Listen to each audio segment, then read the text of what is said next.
అది సమస్య.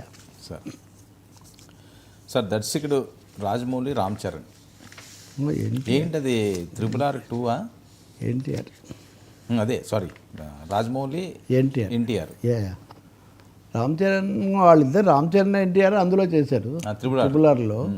ఇప్పుడు రామ్ చరణ్ పెద్ది ఏదో చేస్తున్నాడు. ఇది రంగస్థలం కంటే ఇంకా ఎక్కువగా ఉంటుందని కూడా అతను ఒక మాట చెప్పాడు. కానీ ఎన్టీఆర్ గురించి మధ్య ఎక్కువ చర్చ జరుగుతుంది కదా, ముఖ్యంగా తెలుగుదేశం నుంచి జరుగుతుంటుంది. మొన్న ఇంకొక ఎన్టీఆర్ జానకిరామ ఆయన కుమారుడు ఇంకో ఈయన పేరు కూడా ఎన్టీఆర్. ఈయన సినిమా మొదలైంది, ఎన్టీఆర్ వీరాభిమాని వైవిఎస్ చౌదరి దాన్ని ప్రారంభించారు. మొత్తం నందమూరి సోదరీమణులు అందరూ అక్కడ హాజరయ్యారు.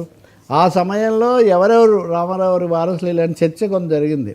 ఎన్టీఆర్ తర్వాత బాలకృష్ణ, ఎన్టీఆర్ అని కూడా పురంధేశ్వరి అన్నారు. వీళ్ళ పేర్లన్నీ చెప్పినప్పుడు ఈ ఎన్టీఆర్ కాదు ఇట్లా కొంత ఒక సెక్షన్ ఉంది కదా జూనియర్ ఎన్టీఆర్ ఏముంది, ఇప్పుడు ఆయన కూడా సఫిషియెంట్లీ 20 ఏళ్ళు అయిపోయింది. ఇది జరుగుతుంది.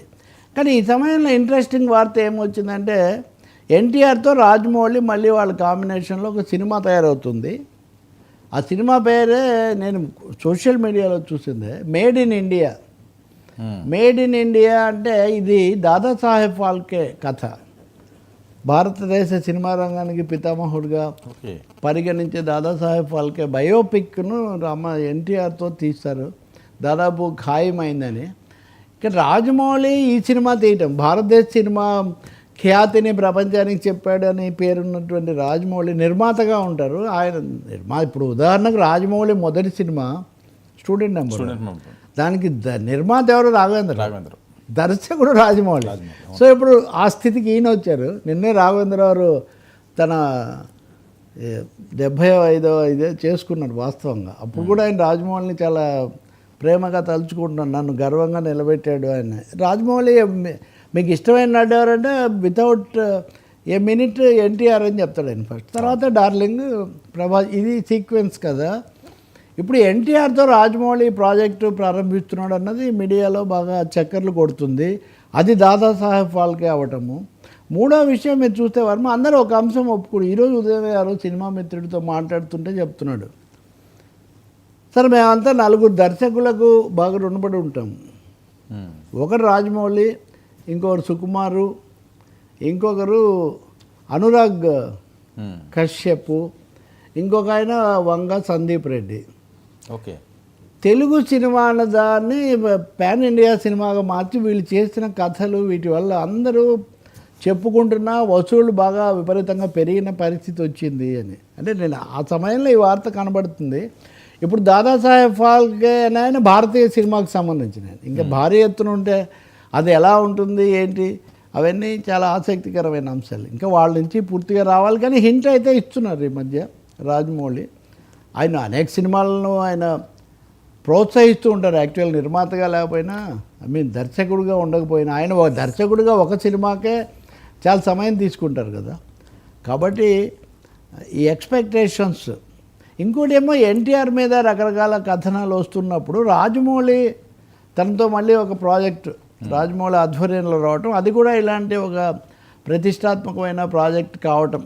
ఫాల్కే అంటే ఇంక ఎవరికి అవార్డు ఇచ్చినా ఫాల్కే పేరుతోనే ఇస్తున్నాం కదా మన అక్కినేని నాగేశ్వరరావుతో సహా. కాబట్టి అది ఆసక్తికరమైంది.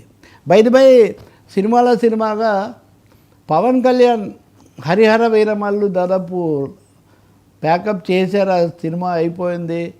ఒరిజినల్ గూండా ఓజీ అది కూడా మొదలవుతుంది అని ఇలా వచ్చినప్పుడు దాని మీద కూడా సోషల్ మీడియాలో కథనాలు నడుపుతున్నారు. హరిహర వీరమల్లు కంటే ఓజీ ముందు వస్తుంది. హరిహర వీరమల్లు దానికి ఒక కొంచెం బ్యాక్గ్రౌండ్, ఇప్పుడు దేశంలో ఉన్న వాతావరణము అందులో అదే ఔరంగజేబుకు వ్యతిరేకంగా హరిహర వీరమల్లు అనే మంచి దొంగ రాబిన్హుడ్ టైప్లో పోట్లాడే కథ అని. మరి అందుకని దాన్ని ఏమైనా వెనక్కి పెడుతున్నారో తెలీదు.